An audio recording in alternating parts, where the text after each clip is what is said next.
Hi besties, welcome back to my YouTube channel. I'm about to show you the most simplest way to bake bread at home. You don't always have to buy bread from the market. So first, I normally mix my yeast powder in lukewarm water, and then I normally mix it with sugar anyway and turn it until the mixture, everything rhymes together. And then next, let's go into the mixing of the flour and everything. So first, I'm gonna whisk my egg, of course. So the thing is, you can actually bake bread without using all of this equipment, all these sophisticated equipment. You've seen me. I've just whisked my egg with only fork, of course.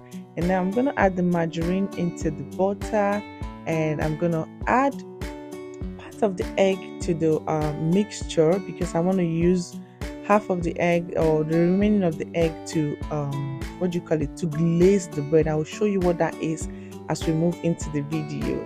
Yes, like I said before, you can actually bake bread without using any equipment at home. So I'm just going to be using my hand. So no whisker, no mixer, no anything. I'm just going to be using my hand. My hand is of course clean, and even if it's not clean, it is my bread now.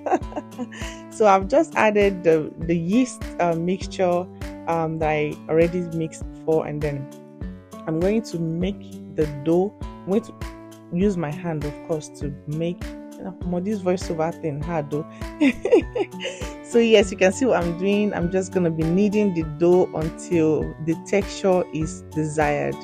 Look at how that looks now. So I'm just going to mold it and cover it in my bowl with a clear film, so that it can rise, the dough can rise very well. Yes, I know that most times we have to measure all of these ingredients and all whatnot, so that everything is proper in the proper portion or proportion. Well guys, I didn't do that. But anyway, my yeast or my flour has risen now, so I'm just going to be dividing this flour into the amount of loaf that I want, and in this case I'm doing just 2. So after that, my pan is already glazed with oil, and I'm just gonna put the dough in there and just keep it.